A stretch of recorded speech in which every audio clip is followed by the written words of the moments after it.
Всем здравствуйте, с вами Эльвира из Америки. Жак Топорлис же, Пиндандена Эльвира Америкович.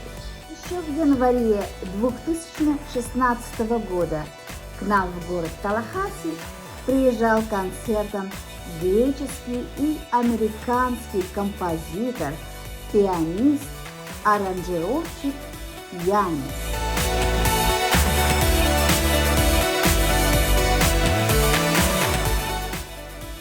Мне очень повезло. Я была на его концерте. Сказать, что Янис собрал в своем оркестре самых замечательных музыкантов со всего мира. И в его оркестре играют два русскоязычных музыканта.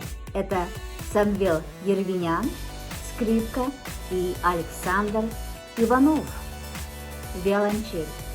Я немного ошиблась, не Александр Иванов, а Александр Жиров, виолончель. Оркестр Яни исполняет самую разнообразную музыку. Вы можете услышать и классику, вы можете услышать и джаз. Сегодня специально для вас я представляю фрагменты этого концерта и прошу прощения за качество.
Понравилось? Действительно, когда я была на его концерте, это было что-то такое магическое, завораживающее и захватывающее. И если когда-нибудь вы сможете побывать на его концерте, я советую вам это сделать. Не пожалейте свои деньги. Это несравнимо ни с чем. Вот это вот духовная пища. Дорогие мои, я подхожу к завершению своего видео и очень-очень надеюсь, что вам понравилось мое видео. Кто еще не подписался на мое видео, пожалуйста, подписывайтесь, ставьте лайки и распространяйте мое видео. Пожалуйста, yoltaşlar, шкемен видео, кошартен, пишанен. Тогда пишем моим видео, que еще возалтынёгу в моем каналышке возалтся. Коды законута, лайком шиндаш и дамунда. И шкендан чаманата эсперта и аралса. Илися юмадана парля. Берегите себя и своих. С вами была Эльвира из Америки. Тектендан илышыш туда, льешчала сай. Тендан Эльвира Америкович.